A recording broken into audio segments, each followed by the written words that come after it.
DJ Jackson. I'm 40 years old and I was diagnosed with schizophrenia in 1997, around when I was 22 years old.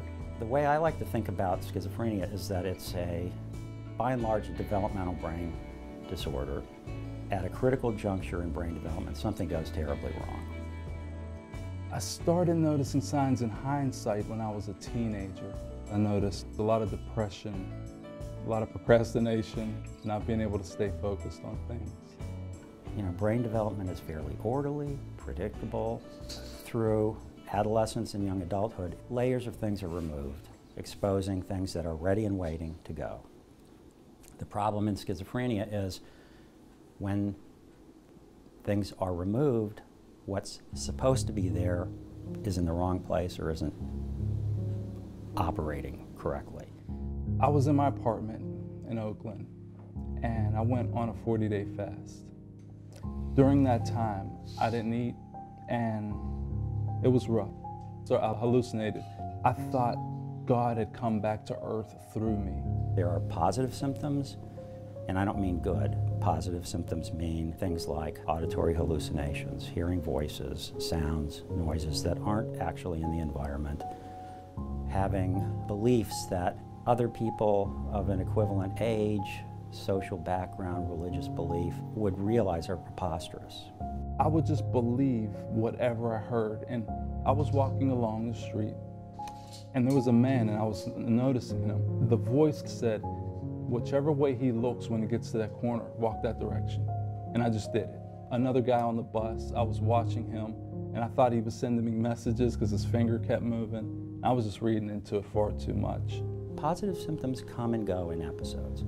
The negative symptoms are the true signs of the underlying neural abnormality, and they are the most disabling, and they are the things that we have the least treatment for. The negative symptoms are apathy, lack of flexibility and initiative, kind of a disconnection with future goals, impaired social perceptions. Most of the times I was suicidal, I didn't really want to die. I just wanted to go to sleep and wake up in a better place. The cognitive symptoms tend to be the enduring negative symptoms. Problems with initiative, planning, future orientation, social perception, and these problems tend to become worse with age. There were times when I just couldn't finish a task. The last time I got sick, I went off of meds. I went to text my buddy, and then I had to do some art, and then I was drawing, and then I was reading, and I said, wait a minute. Did I ever send that text? And I looked back at the phone and the text was just sitting there. I didn't send it. So I couldn't even get past the basics in life. I was just very confused, very confused.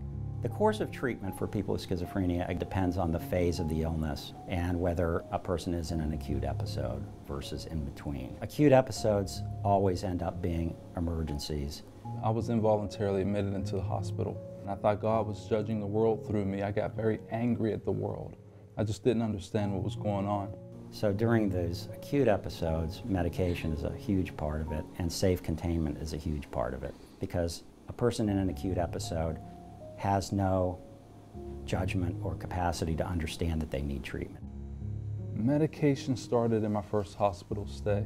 I have a real respect and appreciation for these medicines. I'm only on 2 pills now. I have 1 pill in the morning that stabilizes my mood, a pill at bedtime that clears my thoughts and gives me a good night's rest.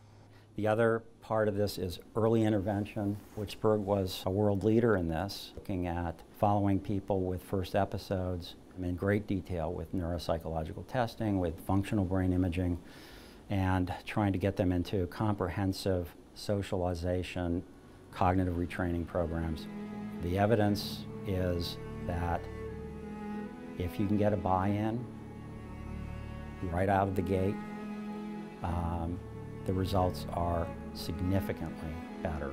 I took a cognitive enhancement therapy course. It was a 2-year study. That helped a lot with relationships.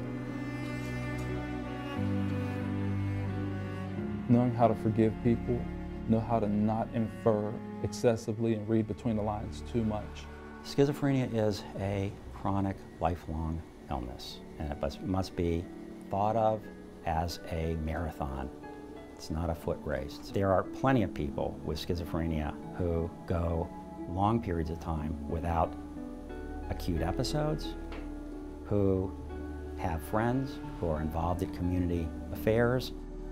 Been about 4 years since my last hospital stay, and it's been a beautiful struggle. I have Pepper, my kitty, my buddy, my roommate. My mom is my biggest support, my grandma, my sister, both of my brothers.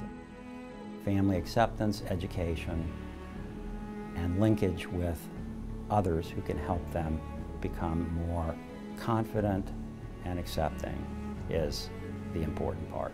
The Alliance for the Mentally Ill is invaluable in this respect.